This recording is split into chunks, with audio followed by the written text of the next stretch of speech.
36%. That's the number of students who experience housing insecurity every single day.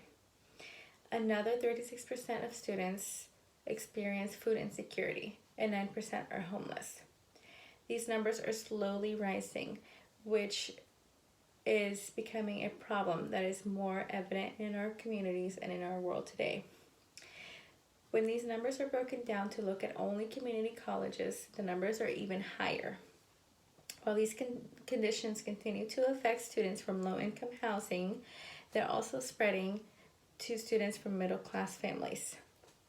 Housing insecurity can mean anywhere from a student behind on utilities or rent, at risk of being evicted, or homeless. Homeless can mean somebody who is couch surfing, temporarily staying with friends or family, sleeping in a shelter, or sleeping in a car.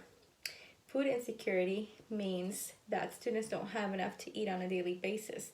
This often leads to skipped meals, dumpster diving for food, or lack of money to buy nutritious meals and food. With this being said, students who mark themselves as homeless spend just as much time in the classroom, studying, participating in class, and getting their assignments in on time than students who don't mark themselves as homeless.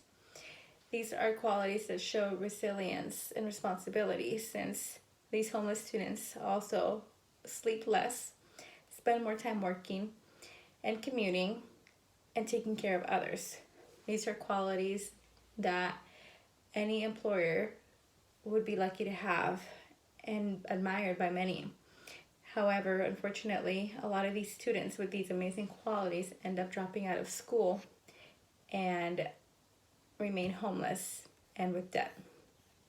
Today, I'm here to persuade you that colleges should provide resources to students who are strapped in cash. To fully understand this issue, we must look at the problem, investigate the cause, and finally, I will give you a unique solution. Let's jump into the problem: homelessness and higher education. There are not enough resources to help homeless youth who lack a support system in their lives. I know that I myself have lacked a support system. Both my parents went to college, and it was just assumed that I just knew what to do and that I was going to have everything set up for me because my parents went to college. However, just because they went to college didn't give me the support system that I needed. I actually needed a lot of help from counselors. And while the help from my counselors was amazing and it was professional, it lacked a little bit of personal qualities that I think that a lot of students who experience homelessness could benefit from. There are not enough resources to help homeless youth who lack a support system at home. AffordableCollegeOnline.org estimates that 1.3 million students in primary and secondary school identified as homeless in 2018. This is a number that is continuing to rise as families experience rising costs. A large portion of students who are homeless are also not in the physical care of a parent, adult, or mentor to provide guidance. I think that colleges should have a program where students feel safe and can seek advice and not always have the end goal to graduate. I think that a lot of the time the end goal can just be passing a class or submitting an assignment. Instead of looking at the bigger picture, I feel like smaller goals can help somebody out more than the bigger picture. A second problem is unsafe sleeping conditions can lead students to stray away from school. Students who experience homelessness often have to find empty buildings and empty parking lots or other areas to spend the night, making bathroom access pretty much almost impossible. According to the New York Times, out of the 339,000 students who experienced homelessness, 8,000 of them slept in their cars. This means driving around looking for a safe place to park and sleep. This can often lead students away from school and as a result can end in a bigger and longer commute.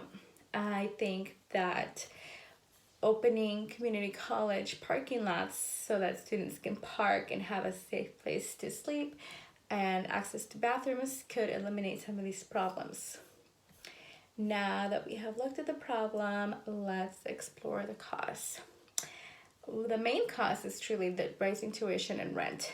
Inflation and stagnant wages are one of the top reasons students may experience homelessness and hunger during college.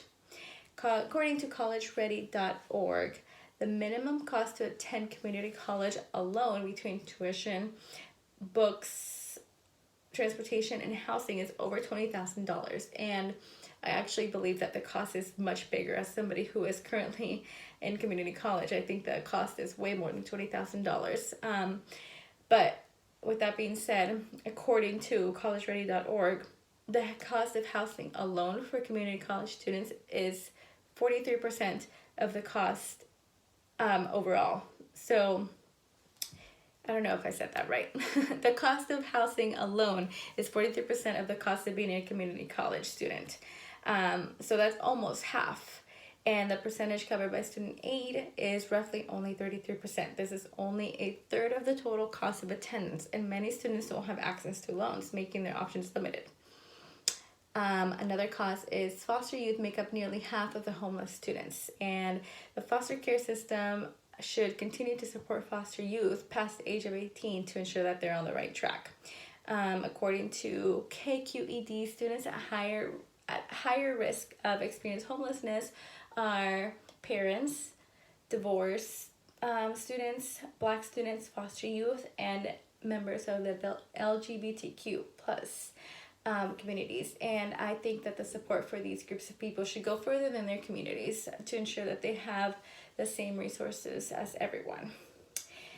Now that we have looked at the problem and the cost, let me provide you with what I think would be a unique solution. Though for many, I think this may seem like a band-aid solution as it doesn't actually address the root cause of the problem. I think that opening up parking lots for students to sleep in and be safe is a great step in the right direction. I know it doesn't address the homelessness issue, but it does address that they have a place to sleep where they can feel safe.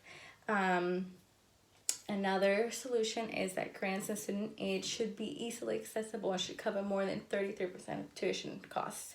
I know that there's kind of a stigma about wanting help and wanting to get, or needing, I should say, to get aid, but I think that a lot of the time that students don't receive aid is because they don't know about it.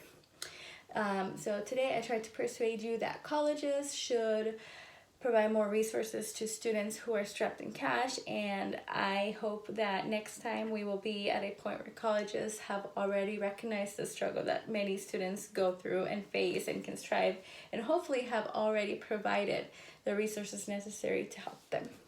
Thank you.